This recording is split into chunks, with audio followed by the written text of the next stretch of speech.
House of Pache. Book of Sariya. Chapter 4. The Run-In.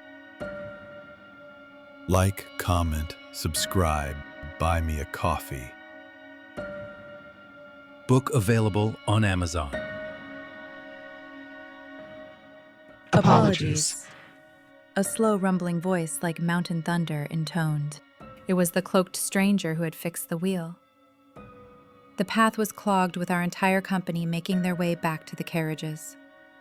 I could hear in the distance from behind, before the rude encounter with us, his offering of a murmured, "Pardon me," while bumping into those returning as he wove through the throng. Thinking back on it, you would think it was intentional, but paid it little mind, too engrossed in my conversation with Fark and the warmth of his arm around me. At least, until he barged directly between us, his bulky frame slamming into our shoulders with enough force to make me stumble. Despite the jostling crowd, I found my gaze inexplicably drawn to his hooded face as he turned back towards us. Our eyes met, and what I saw there drained the blood from my face. At first, I could have sworn his eyes were a soft, pale blue, but as our gazes locked, they transformed into something else, something sinister. The pale hue was devoured in an instant by a consuming, soulless blackness that seemed to spread like inky tendrils, swallowing any trace of color or light. Those twin voids bored into me, their emptiness more unsettling than any abyss of endless darkness. As if summoned by the encounter, a large raven suddenly appeared, perching on a nearby branch. Its obsidian eyes seemed to mirror the stranger's gaze, watching us intently. The bird's presence felt like a mark, an omen of something sinister to come. My heart stuttered in my chest, then kicked into a panicked gallop as his glance shifted to Fark for the briefest moment, before snapping back to impale me with that soulless stare. In that moment, I felt I could see a transformation into nothing but the cold, dispassionate hunger of something ancient, evil, utterly devoid of warmth, mercy, or any semblance of humanity. The stranger froze as Fark gathered, then grabbed me by the side to straighten me up to continue our walk. As we passed him, I could see his breath condensing heavier puffs of vapor in the cold air as he seemed to curl in on himself, hunching over a bit like a wounded animal. I could have sworn those unholy eyes never left mine, searing into me despite his posture of apparent agony or illness.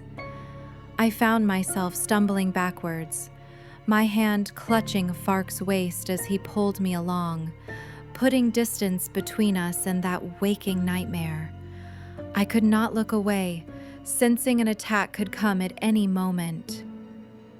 After several paces, I finally tore my gaze away, fixing it on the blessed sight of our carriage waiting ahead.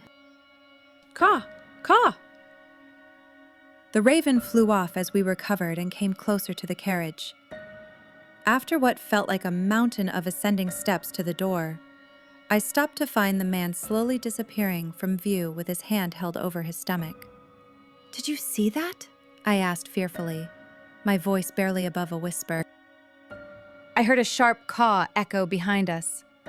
We both turned to look towards the sound of rustling feathers and the soft whoosh of displaced air.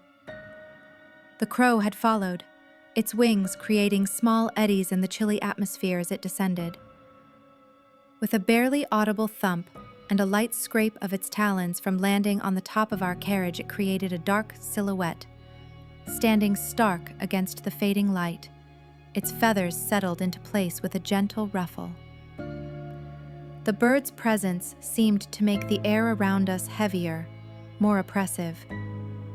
It watched us with those unblinking eyes, a silent witness to the unsettling encounter, as if it had come to listen in to what we were saying. The soft creaking of the carriage under its slight weight only emphasized the eerie silence that had fallen over us. Fark arched an eyebrow, that infuriatingly casual grin playing over his lips. He was unaware of his surroundings and clearly was not seeing what I was. "Yes, I saw that. The daft bugger should slow down before he hurts someone." Fark turned back, raising his voice to address the cloaked figure walking behind another coach in the distance. "Be careful where you're walking, mate. Someone could get seriously hurt." Though the stranger seemed to dwarf Fark in size, my friend clearly felt emboldened by the presence of our entire theater company surrounding us, with its set of guards, performers, and drivers ready to respond to any provocation. He had an entire troupe at his back, ready to answer any threat. "No!"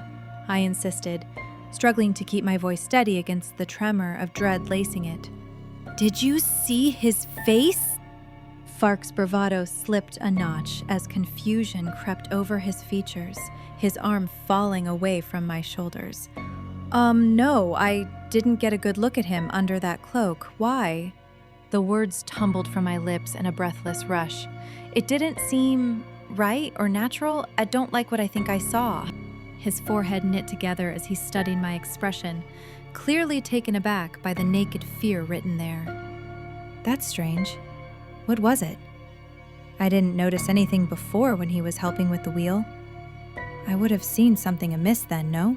"Yes, I suppose you would have," I murmured, more to myself than him as I replayed the horrific vision, wondering if my eyes had played tricks. Entering our carriage, I quickly clambered inside, pulling the door shut behind me with a sense of finality, as if I were barring entry to something profane.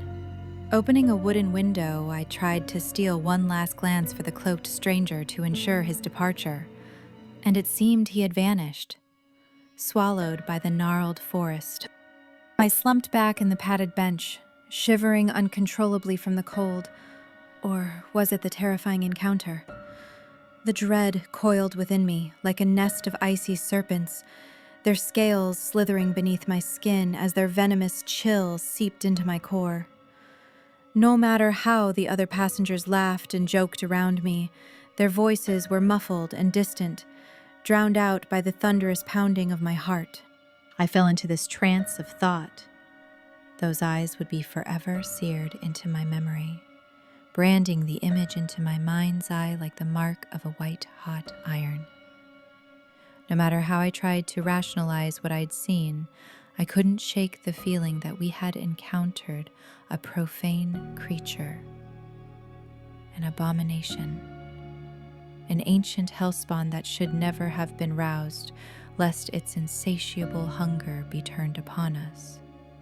I continued to ponder, heavier and heavier until all sounds drowned sinking into the deep.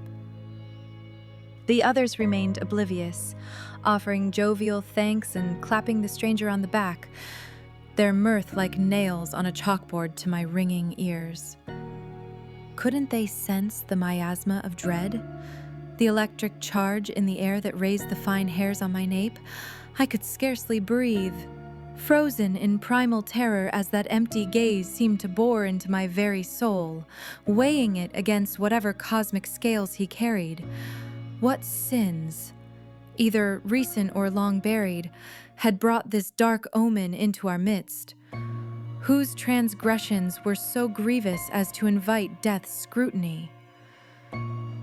The cloaked figure melted back into hiding like a revenant returning to its crypt.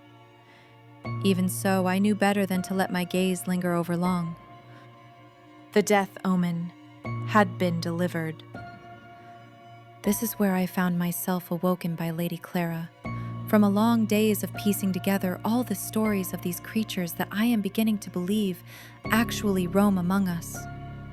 My last hope to calm my fear of what I witnessed rested with how Fark would respond to what I think I saw. Next, Chapter 5, Grasping to a Hope. Book available on Amazon.